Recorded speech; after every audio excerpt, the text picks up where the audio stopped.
Habang lumalalim ang gabi, ay unti-unti na rin silang nalalasing sa kanilang iniinom. Nagpatugtog ng masayang musika si Lilette sa television habang nakakonekta iyon sa YouTube. Kaya nagsayawan silang dalawa ni Norman.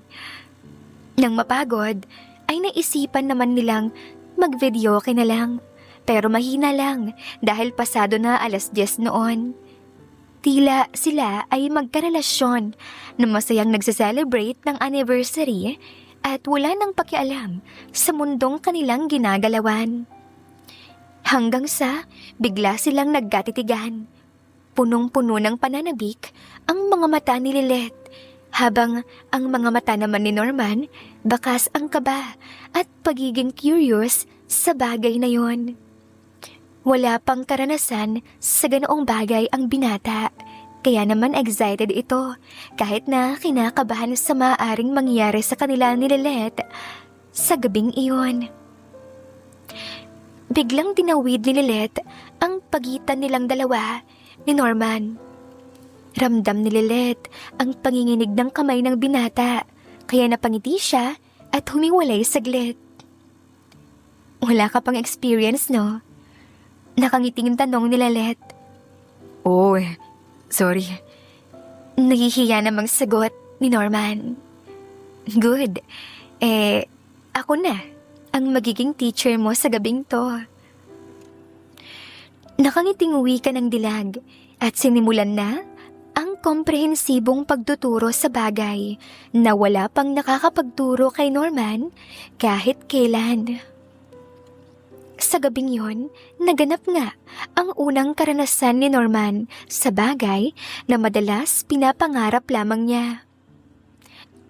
Noong una, lutang pa siya at nangangapa sa kung ano ang dapat gawin. Ngunit dahil maayos at mabait ang pagtuturo sa kanya at pagga-guide ni Lilette, kaya madaling nawala ang kanyang kaba at takot na baka mali ang kanyang nagagawa. Buong magdamag na magkasama ang dalawa habang nagtatampisaw sa bagay na hindi dapat na pinagkakaabalahan ng mga taong hindi naman mag-asawa. Walang commitment, walang pressure, tanging pagtugon sa normal na pangangailangan ng tao. Madaling araw na nang magpaalam si Norman na uuwi na sa bahay nila. Ayaw niyang magising ang nanay niya na wala siya sa kanilang bahay. Bago umalis si Norman, inabutan siya ni Lilette ng 5,000 pesos. Para saan naman to? Para sa masarap at masayang gabi na ginugol mo sa akin. At hindi lang yan. May iaalok sana ako sa'yo kung okay lang sa'yo. Na-curious naman ang binata sa sinabing iyon ni Lilette. Anong ibig mong sabihin? Magsisimula pa lang sanang magpaliwanag ang dalaga, ngunit nakita nila na may mga kabataang naglalakad papunta sa direksyon nila na mukhang mga taga-roon lang din. Kaya sabi ni Lilette, "Sige, umuwi ka na. Saka na natin pag-usapan ang tungkol doon. Bilisan mo nang pumasok sa gate nyo before ka pa makita ng mga paparating." Uwi ka ng dilag, kaya dali-dali nang lumabas ng gate si Norman at nagpatuloy na sa pag-uwi. Pagpasok ni Norman sa kanyang kwarto, agad na siyang nahinga. Napapangiti siya habang iniisip ang mga nangyari sa pagitan nila ni Lilette. Laking pasalamat niya dahil ang magandang dilag ang kanyang naging unang karanasan. At tiyak siyang hinding-hindi niya yon makakalimutan. Sa bahagi naman ni Lilette, pagkapasok ng batang ginang sa bahay, napangiti siya at napabuntong hininga. Noon lang niya naramdaman ang pangangatog ng kanyang mga tuhod at hapdi ng kanyang mahalagang bahagi. Napapailing pa siya habang nakangiti. Hindi niya maalala kung kailan siya huling nasiyahan at nakontento sa ganoong bagay. Pero dahil kay Norman, ay muli niyang naranasan ang totoong kahulugan ng pagkakakontento.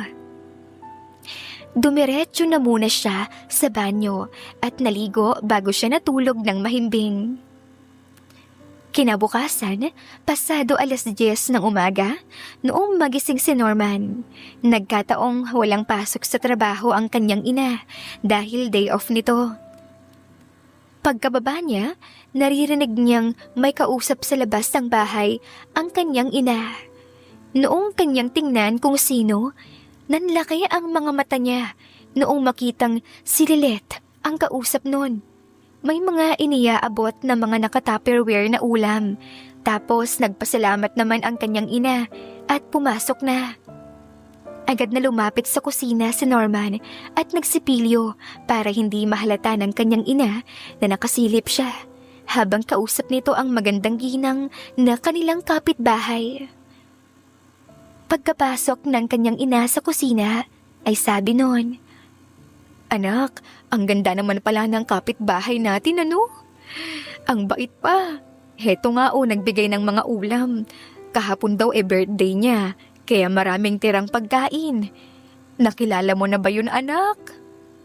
Oo po, Nay. Siya yung sinabi ko po sa'yo dati na naghatid ng masarap na kare-kare at yung adobong may black beans. Ah, ganun ba? Akala ko hindi siya. In fairness, napakaganda niya. May asawa na ba yun, anak? Wala pa po yata kasi mag-isa lang siya dyan. Pero may nakikita po akong lalaki na pumupunta dyan. Baka yun po yung boyfriend niya. Hindi ko rin naman naitanong dahil baka sabihin niyang chismoso ako. Sabagay, tama ka, anak. Minsan nga magluto nga rin tayo ng masarap na ulam para magantihan din natin siya at mahatiran ng ulam. Okay po, Nay. Sige pala, anak, magsaing ka na para pagkaluto ng kanin. Aalis na ako. May mahalaga kasi akong pupuntahan . Okay po, Nay. Sagot pa ni Norman at agad nang ginawa ang utos ng ina. 2 araw ang lumipas. Hindi nagkita sina Lilith at Norman, pero magka-text naman sila halos buong maghapon hanggang sa gabi. Isang umaga, inabangan ni Norman sa palengke si Lilith. Alam niya kasing tuwing Sabado ng umaga, namamalengke ang ginang. Gulat na gulat pa ito nang tapikin niya ito sa balikat. "Uy, Norman, ikaw pala yan. Anong ginagawa mo rito?" Wala. Gusto lang kitang samahan na mamalengke. Ah, ganun ba? Heto, ikaw na magbitbit ng basket ko . Saka, pwede na ba tayong mag-usap tungkol sa sasabihin ko dapat sa'yo noong nakaraan? Oo naman. Walang problema doon. Sige pala, hanap tayo ng pwesto para makapag-snacks na rin tayo. Sagot ng dalaga. Tapos, naghanap na sila ng tagong karinderya na safe silang makakapag-usap. Pagkarating roon, umorder ng 2 bibingka at iced tea si Lilith. Tapos, noong naroon na ang order nila, saka na nagsimulang magsalita si Lilith. "Norman, kung okay lang sa'yo sana puntahan mo ako sa bahay every other night or twice a week. Kung ano ang available mong araw at oras." Nagulat naman si Norman sa narinig. Ha? Sure ka dyan? Paano kapag naabutan tayo ng boyfriend mo? Hindi yan. Ako ang bahala. At isa pa, hindi ka naman lugi sa paglalaan mo ng oras. Dahil maliban sa pareho naman tayong mag-e-enjoy, babayaran din kita. Ano sa tingin mo? Napakunot noon naman si Norman sa sinabi ng ginang. "Babayaran kita ng 4,000 pesos every week sa paglalaan mo ng oras at pagod sa akin." Hindi makapaniwala ang binata sa offer ng ginang. Akalain ba naman niya na libre na siya sa ganoong bagay? Tapos babayaran pa siya nito. Talagang masasabing napakaswerte niya. Pumayag agad ang binata sa napakagandang alok ni Lilith. Makakaipon siya kahit papano sa perang ibibigay ng ginang. Matapos nilang magmerienda, sabi ni Lilet, "Sige na, umuwi ka na. Mahirap na baka may makakita pa sa ating nakakakilala sa'yo o sa aking mga kapitbahay natin. Mas lalo lang tayong malalagay sa alanganin. Basta pumunta ka na lang sa bahay ko mamayang gabi ha. Hihintayin kita. Hindi ko na ilalak pa yung pintuan ng gate, kaya dumiretso ka na lang." Okay, sige. Pagsang-ayon pa ni Norman at agad nang umalis noong pareho na nilang maubos ang kinakain nilang merienda. Magmula noon, palagi nang nagpupunta si Norman sa bahay ni Lilet para gawin ang kontrata na kanilang napagkasunduan. Halos para na nga silang mag-asawa sa tuwing magkasama sila. Napakadalang na ring pumunta ng boyfriend ni Lilet. Tapos palagi pang nauuwi sa pagtatalo sa tuwing pinupuntahan nito ang magandang dilag. Isang araw, kakagising lamang ni Norman noon nang biglang may pumaradang kotse sa tapat ng gate ni Lilet. Nagganda haba-haba ang leeg ng binata sa pagsilip. Mula sa bintana ng bahay nila, pilit na sinisilip ni Norman kung sino ang dumating. Nanlumo si Norman nang makita na ang boyfriend ni Lilet na si Ricardo ang sakay ng kotseng itim. Nagpalit na pala ito ng sasakyan kaya hindi niya agad nakilala. Naisip ni Norman na mayaman nga ang lalaki dahil masasabing bago pa nga ang sasakyan noon at nakapagpalit na kaagad ng mas bagong modelo. Hindi maintindihan ng binata pero parang may kaunting kurot sa kanyang dibdib noong makita ang boyfriend ni Lilet. Alam niya ang mangyayari sa dalawa, lalo pa at halos 4 na buwan nang hindi nakapunta si Ricardo kay Lilet. Nagkulong na lang sa kwarto niya ng araw na yon si Norman. Araw ng Sabado noon, kaya wala siyang pasok sa school hanggang sa biglang tumawag sa kanya ang high school classmate niyang si Joanne. Si Joanne, maganda, pero morena lamang. Maliit na babae, pero sexy at makinis ang balat. Alam ni Norman na noon pa man, malaki na ang pagkakagusto nito sa kanya. Pero hindi naman sa pagiging choosy. Mas bet talaga ng binata ang mapuputi at matangkad na babae. Subalit, sa pagkakataong yon, dala na rin ng selos sa pagkukulong ni Lilet at Ricardo. Napilitan si Norman na makipag-date kay Joanne. Samantala, mula sa maliit na siwang ng dingding ng bahay na tinitirahan ni Lilet, nakita niyang umalis si Norman at pormadong-pormado ito. Gustuhin man niyang magselos at kumprontahin ito, pero wala siyang karapatang gawin yon dahil wala naman silang relasyon ni Norman. Napaluhan na lamang si Lilet ng bahagya. Sinilip sa kwarto nila ang tulog na si Ricardo. Napagod ito ng gusto dahil binawi ang ilang buwang hindi nito pagpunta sa kanya. Sa pagkakataong yon, nanibago si Lilet.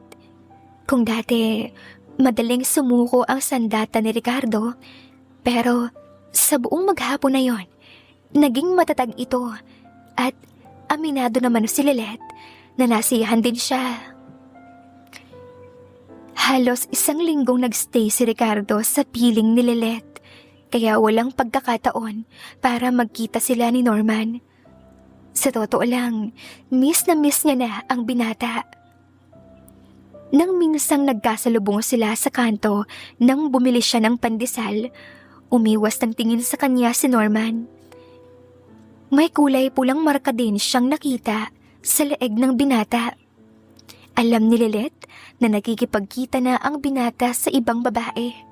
Hindi rin naman niya ito masisisi dahil bukod sa single ito, baka hinahanap-hanap din ni Norman ang pakiramdam sa bagay na yon. Isang tanghali, naisipan ni Lilet na mamasyal sa mall.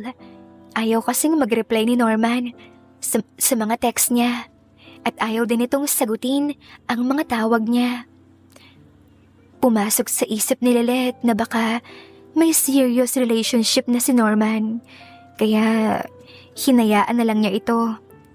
Kahit na hindi siya pinagserbisyuhan ni Norman ng 1 linggo, ipinadala pa rin niya sa GCash number nito ang 4,000 pesos. Nagulat naman na si Norman nang makareceive ng ganoong halaga mula sa dilag, lalo at wala naman siyang ginagawa rito. Sinubukan niyang katukin si Lilet sa bahay nito, pero walang sumasagot. Hanggang sa isang matandang babae ang nagsabi na umalis daw si Lilet maaga pa lang. Nahulog sa malalim na pag-iisip si Norman. Nakailang miss call at tawag na siya kay Lilet, pero hindi nito sinasagot ang mga tawag at text niya.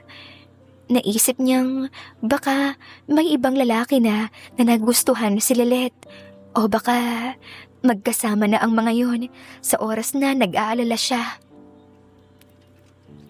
Noon lang na-realize ng binata na wala palang assurance ang ganoong klase ng relasyon, kaya pinilit niyang kumalma at hinayaang si Lilet na ang kusang magparamdam sa kanya. Samantala, mag-aalas 8 na ng gabi nang nakauwi na si Lilet sa bahay. Pagod na siya kaya humilata na lang siya sa sofa at nagpahinga. Nakita niya ang ilang beses na pagmi-miss call sa kanya ni Norman. Ganoon din ang mga text nito na ni isang beses hindi niya na-replyan.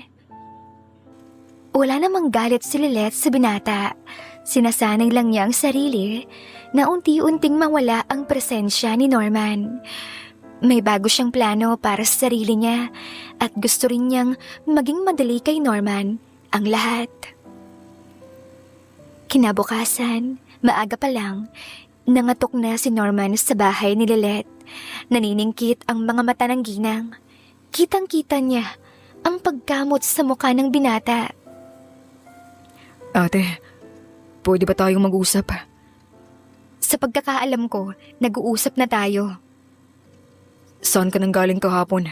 At sino ang kasama mo? Excuse me, Norman. Wala akong obligasyon sa'yo para i-report ko kung saan ako pupunta o saan man ako nanggaling. Dahil sa sinabi niyang yon, marahas siyang hinila ni Norman papasok sa loob ng bahay. Binalikan nito ang gate at pinadlock. Kabado naman si Lilet. Hindi niya alam ang dahilan kung bakit nagkakaganoon si Norman.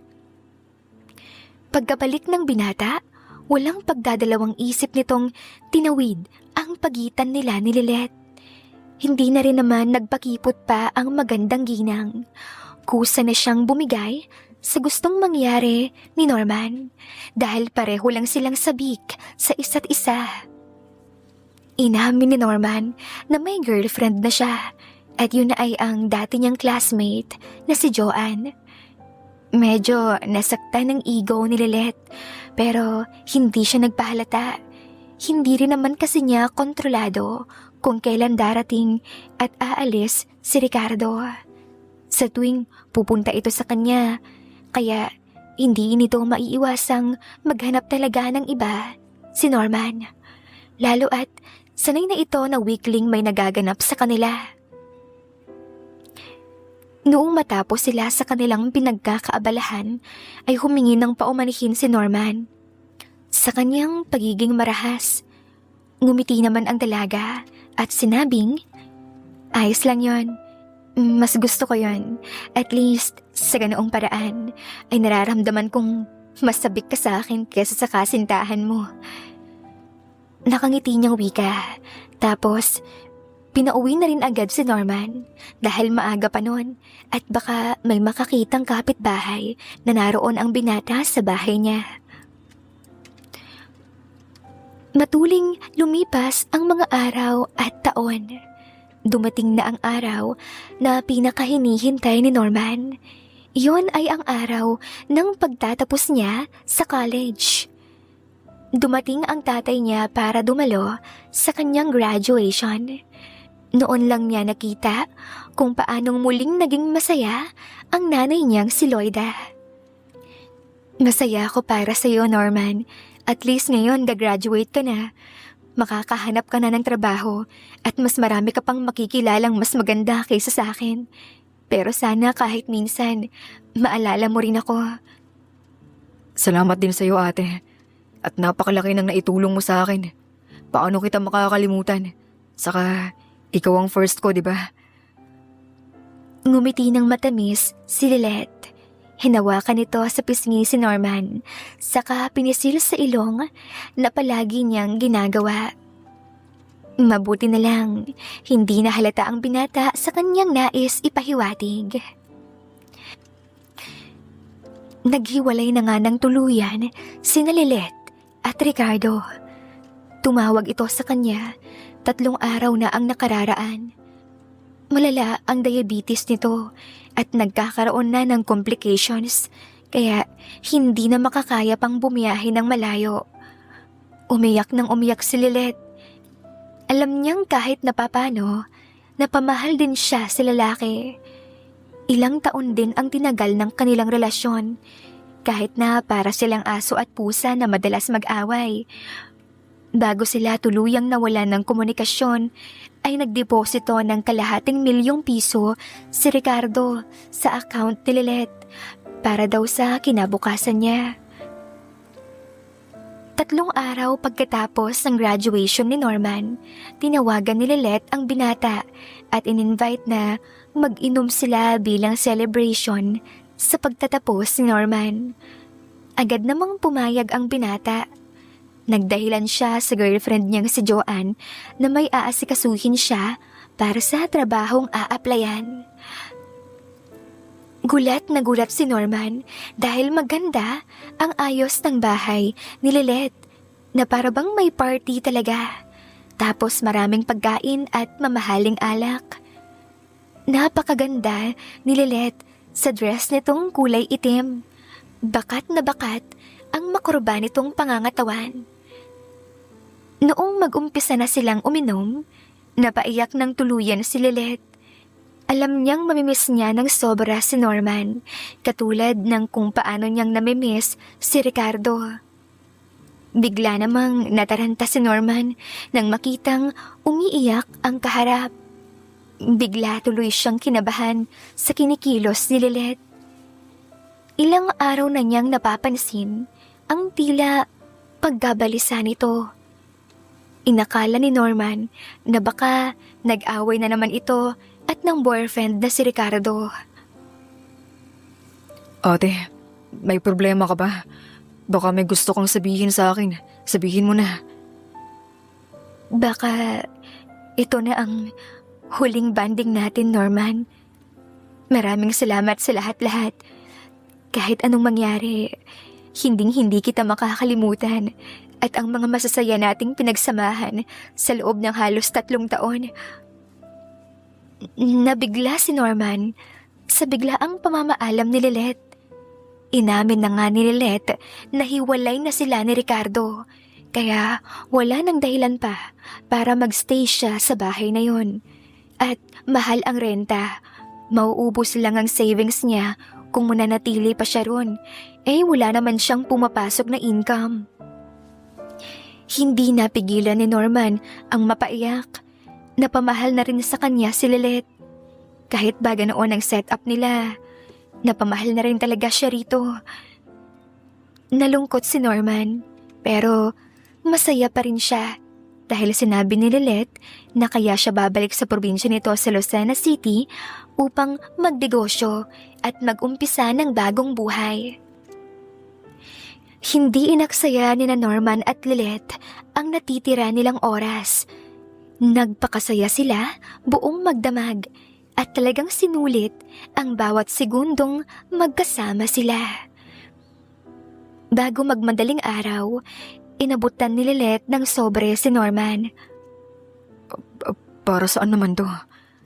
Para sa huling serbisyo mo sa akin at regalo ko na rin sa graduation mo. Ate, kahit na hindi mo na sana ako bigyan pa nito, para na rin sa matagal nating pagsasamahan. Isa pa, marami ka nang naitulong sa akin. Saka mo nabuksan yung sobrang yan pag nakaalis na ako.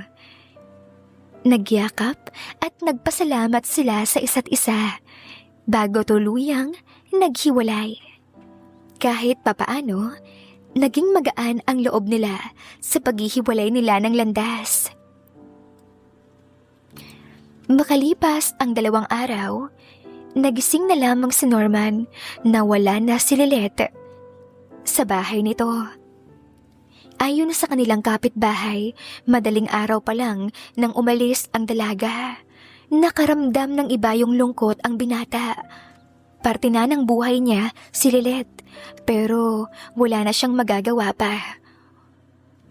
Wala noon ang mga magulang niya, kaya naisipan niyang bumili ng alak upang meron siyang mainom habang nagluluksa sa paglisan ng dalaga. Habang umiinom ng alak, naalala ni Norman ang sobrang binigay sa kanya ni Lilet. Kinuha niya ito mula sa drawer at binuksan. Ganoon na lang ang panlalaki ng mga mata ng binata nang makita ang tseke na nagkakahalaga ng 50,000 pesos. May note na nakalakip sa sobre at nakilala na nga ni Norman ang sulat kamay ni Lilet. Again, thank you so much again, Norman. Sana makatulong ang halagang to hanggang sa makahanap ka ng trabaho. Palagi mong iingatan ang sarili mo at palagi mong iisipin na kahit anong mangyari, isasama kita sa mga dasal ko. Nagmamahal, Lilet. Iyon ang nilalaman ng sulat ni Lilet. Tuluyan ng humagulgol ng iyak ang binata. Napakaswerte naman ng magiging asawa ni Lilet. Sayang nga lang at sa maling panahon sila pinagtagpo. Hinalikan ni Norman ang sulat ni Lilet at nagpasalamat. Hindi na kasi niya makontak ang dalaga. Nagpalit na ng SIM card si Lilet para sa pagbabagong buhay nito. Mula sa hangin, bumulong ng pasasalamat si Norman para kay Lilet at ipinagdasal na sana makatagpo din ang dalaga ng lalaking responsable at lalaking tatanggap at magmamahal dito ng lubos. Samantala, makalipas ang ilang buwan, nakapag-adjust na rin si Lilet noong makauwi siya sa kanila.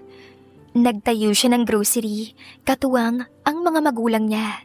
Sumunod ay nagtayo siya ng karinderya, kaya nalilibang siya sa araw-araw niyang ginagawa.